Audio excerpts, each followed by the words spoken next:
Now you can densify an alignment-based surface.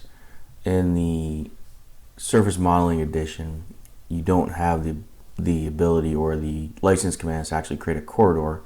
However, from CAD data, we can create a surface from cross sections that we've brought in, like we have here, and we also have an alignment that we've defined, which can either come from a land XML file or from creating it within Business Center.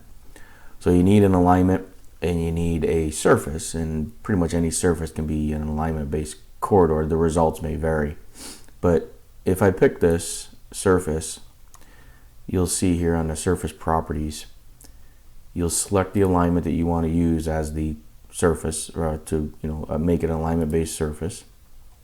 And then when I tell it that it is a alignment-based, you'll see that it does remove any extra triangles, so it's following just this. Now again, I'm just creating one surface through here. Now that we have that, the other thing you can do is go down to the properties, and at the bottom you'll see that now we can densify this surface.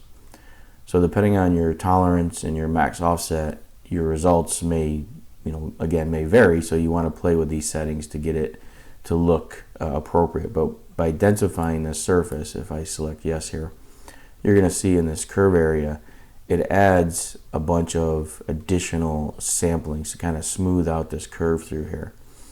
So it gives us a little bit better results, and it's not only in horizontal curvature, but also in vertical curve as well.